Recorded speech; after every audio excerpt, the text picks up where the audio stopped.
I want you to think back. Think back to a Tuesday morning, or maybe it was a Thursday. It doesn't really matter what day it was. What matters is the feeling. You were standing in your kitchen, or perhaps your driveway, and you realized, with a sudden cold jolt of adrenaline, that you didn't know where you were supposed to be going.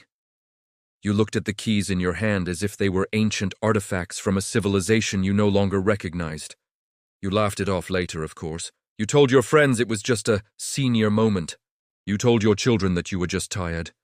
But in the quiet hours of the night, when the house is still, you wonder, is this it? Is this the beginning of the end? I remember a rainy autumn in 1994. I was working in a quiet research facility just outside of Boston. We were reviewing the cognitive performance of 200 seniors for a long-term longevity study. And there was one woman, her name was Eleanor. Eleanor was 72. She was a former librarian, a woman who lived for the sharp clarity of a well-organized mind, but Eleanor was terrified. She sat across from me, her hands trembling slightly as she clutched a glass of what she called her vitality juice. She told me, "Stephen, I feel like a fog has rolled over the stacks. I can't find the words. I can't remember where I put my keys. I'm losing the one thing I value most, my independence." Most researchers at the time were looking at her age. They were looking at her genetics. They were looking for plaques and tangles. But I started looking at what Eleanor was doing every single morning at 10 a.m. She was drinking a health tonic that she bought from a local pharmacy. She thought it was clearing her head, but in reality, it was draining her brain dry. I've seen that same brain drain habit in thousands of patients over the last 32 years, and today, I'm going to tell you why that innocent drink and the lifestyle surrounding it might be the primary reason you feel like you're losing your edge. Now, a quick but vital pause. I am a career researcher. I have spent 3 decades in the trenches of clinical data and molecular biology. But I am not your doctor. My goal is to empower you with the evidence so you can have a better conversation with your physician. Never, under any circumstances, change your protocol without professional consultation. But if you give me the next 30 minutes, I am going to reveal a biological bottleneck that is being completely ignored by mainstream medicine. A true root cause of mental decline that has nothing to do with aging, and everything to do with a specific molecular theft happening inside your cranium. Does that make sense? Because once you see the data, you can't unsee it. To understand why this drink is so devastating, we have to look at the blood-brain barrier and a process called cerebral osmotic stress. Your brain is roughly 75% water. It is a delicate, aquatic environment, your neurons, those billions of tiny cells that hold your memories, your personality, and your ability to love. They are incredibly sensitive to changes in what we call osmolality, which is the concentration of particles in your blood. Think of your brain like a pristine mountain lake. For the fish to survive, the water has to be perfectly balanced. But when you consume the drink I'm talking about, it's like dumping a truckload of toxic salt into that lake. The drink I'm referring to is high fructose, processed liquid sugar, specifically in the form of diet juices, energy sodas, and even those fruit-based smoothies marketed to seniors for vitality. When these liquids hit your system, they don't just spike your insulin. They trigger a massive systemic spike in advanced glycation end products, or AGEs. In my 30 years of lab work, we've seen that these AGEs act like cellular glue. They cross the blood-brain barrier and start to coat your synaptic vesicles. Imagine your brain cells are trying to talk to each other. They use tiny chemical messengers called neurotransmitters to send signals from one neuron to the next. But because of this brain drain drink, those signals are being sent through a thick, sticky, molasses-like sludge. This leads to a state we call neuroinflammation. Your brain's immune cells, the microglia, they are the guardians of your mind. When they see this sticky sugar coating, they don't see food. They see an invader. They go on the attack. But here is the tragedy. In the process of attacking the sugar glue, they accidentally damage your healthy brain tissue. Your synapses begin to retract. Your brain volume literally begins to shrink. This isn't aging. It is a biological fire that you are fueling every time you take a sip of that brain drain liquid. Now, why hasn't your doctor told you this? Why are we still being told that a little sugar is fine? Because the standard of care hasn't updated its nutritional or neurological guidelines in over 25 years. They are trained to manage your blood pressure. They are trained to check your cholesterol. But they aren't looking at the microvascular glycation happening inside your hippocampus. In 2005, we had the golden era studies that showed sugar was bad for the heart. But the 2024 and 2025 breakthroughs in Nature Neuroscience have shown us something much more chilling. We now know that liquid fructose specifically targets the brain's ability to clean itself. It shuts down the glymphatic system. Think of the glymphatic system as the night shift janitors of your brain. While you sleep, they come in and wash away the metabolic trash like beta amyloid and tau proteins. But liquid fructose acts like a padlock on the janitor's closet. The trash piles up, and you wake up with that brain fog that feels impossible to shake. Mainstream medicine wants to manage your decline. They want to give you a prescription for memory once the damage is already done. But my goal is to optimize your biology while there is still time. We aren't looking for normal for 70. We are looking for the cognitive sharpness of a 40-year-old. And that requires a total refill of your brain's environment. Let's talk about Eleanor again.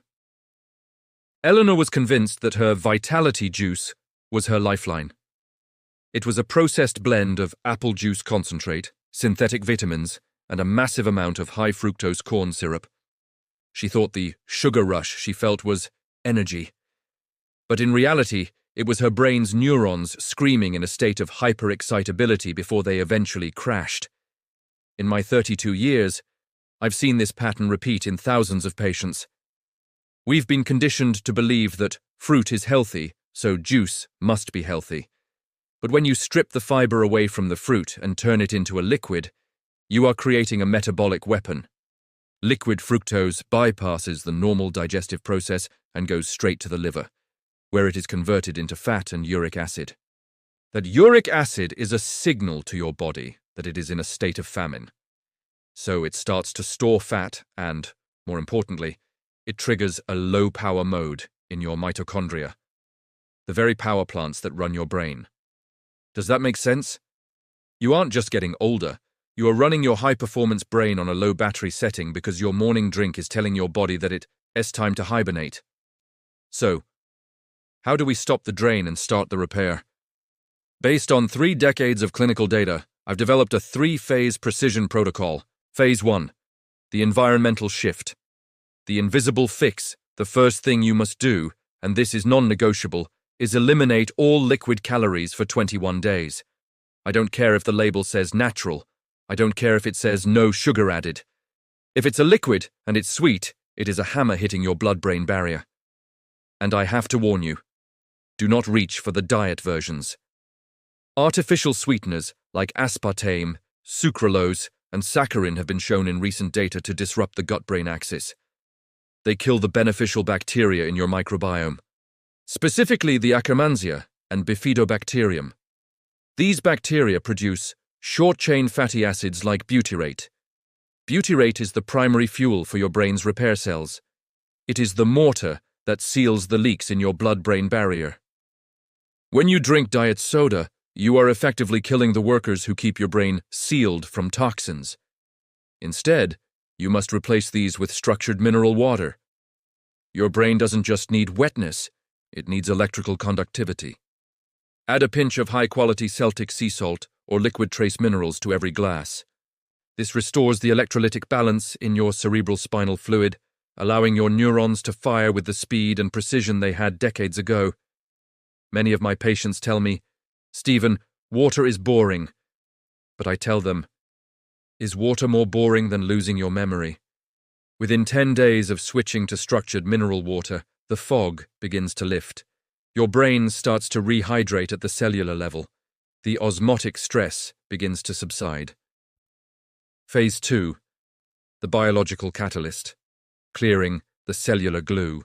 We need to clear out the glycation that has already occurred over years of brain drain drinking. The clinical literature is very clear on two specific compounds that the mainstream ignores: benfotiamine and luteolin. Benfotiamine is a fat-soluble version of vitamin B1. Unlike standard B1, which is water-soluble and washed out of your system, benfotiamine can actually penetrate the fatty tissues of the brain and the protective sheaths of your nerves. It activates an enzyme called transketolase. Transketolase is the biological solvent. Its only job is to go into your cells, grab the sticky sugar glue molecules, and break them down into harmless components. It effectively disassembles the glycation on your synapses. Luteolin is a powerful flavonoid that acts like a fire extinguisher for your microglia. It tells your immune cells to stop their search and destroy mission and start their repair and rebuild mission. I typically see dosages in the research of 300 to 600 milligrams of benfotiamine, often split into 2 doses, but again, you must check with your doctor, especially if you are on any diabetic medications, because this protocol is powerful enough to drastically change your insulin sensitivity and blood sugar levels. We don't want your blood sugar dropping too low because your body has suddenly become too efficient at processing it. Phase 3, the longevity rule, the 90-minute buffer. This is the rule I've seen separate the super ages from everyone else for 30 years. Never, ever consume a carbohydrate. Even a healthy one like an apple, a bowl of oatmeal, or a piece of sourdough, without a 90-minute window of physical movement afterward. It doesn't have to be a gym workout, a brisk walk around the block, 10 minutes of gardening, or even just some light housework is enough. Why 90 minutes? Because that is the window when your blood sugar is at its peak. By moving your body, you force your skeletal muscles to sink the glucose. The muscles open up their GLUT4 transporters. They pull the sugar out of the bloodstream and into the muscles for fuel. This prevents that sugar from ever reaching the delicate blood-brain barrier. It prevents the glycation hammer from hitting your brain. It's a simple rule, but after 3 decades, I can tell you it is the difference between someone who stays sharp and vibrant at 90 and someone who forgets their grandchildren's names at 70. Now, let's look deeper at the science that mainstream medicine refuses to explain. We need to talk about amyloid clearance. For years, we were told that amyloid plaques were the cause of mental decline. But the data I've reviewed since 2010 suggests that amyloid isn't the cause, it's the consequence. Amyloid is like the caution tape at a crime scene. The crime is metabolic dysfunction. When you drink the brain drain drink, you are creating a crime scene in your brain every single day. The amyloid builds up as a protective response to the inflammation caused by the liquid sugar. If we only try to remove the amyloid without fixing the metabolic drain, we are just removing the caution tape while the fire is still burning. Does that make sense?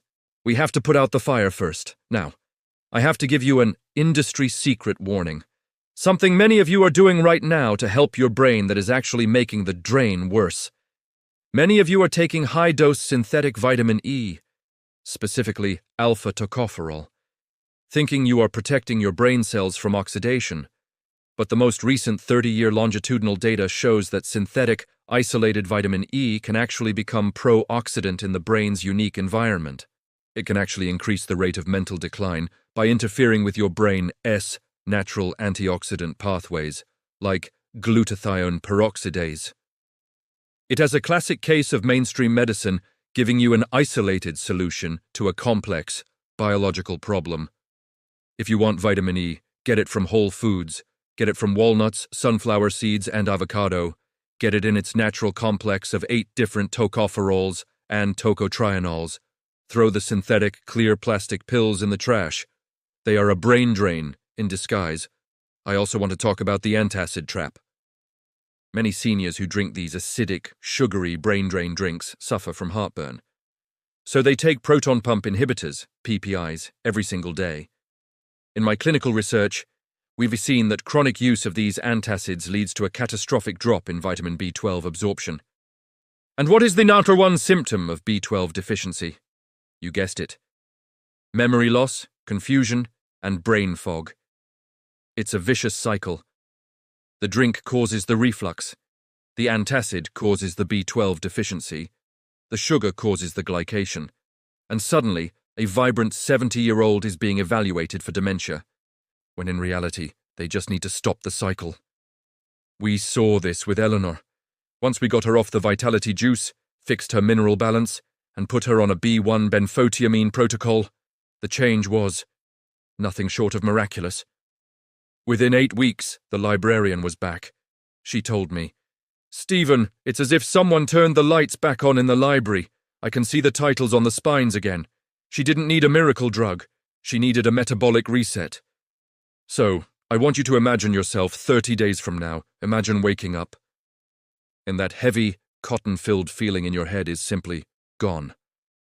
The stacks in your library are organized again. You find your keys without thinking.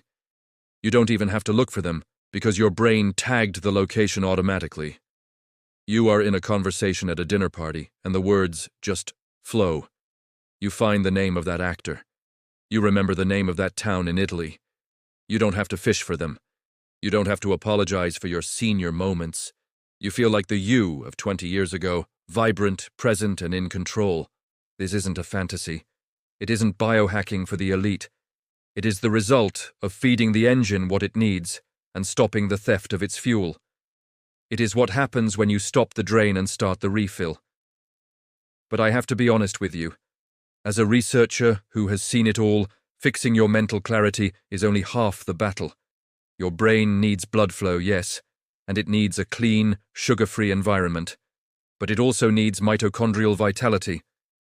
If your brain is sharp, but your energy generators are leaking energy, you're just a fast car with an empty gas tank. You'll be sharp for an hour, and then you'll crash for the rest of the afternoon. In fact, if your brain is clear but your mitochondria are failing, you're still at risk for the exact same decline Arthur and Eleanor faced. And that is exactly why I spent the last year investigating the mitochondrial reset. The 30-year data on that system is even more shocking than what we discussed today. It involves a specific, light protocol and a mineral secret that most doctors have never even heard of. If you want to know if you are suffering from Alzheimer's or if it is just a mitochondrial mismatch, you need to see my investigation on that system next. I've organized the 3 decades of data from today's talk, including the benfotiamine studies, the mineral water formula, and the list of brain drain drinks to avoid, into a brain refill cheat sheet. Would you like me to share the link in the comments? I want this information in your hands. I want you to have the data so you can walk into your next doctor's appointment and say, "I've seen the research, and here is what we're going to do." Because you aren't a patient to be managed. You are a human being with a legacy to protect. I'm Stephen Andrews, and I'll see you in the next investigation. Click the video on the screen right now to see the mitochondrial reset protocol, and don't let another day go by with a starving brain.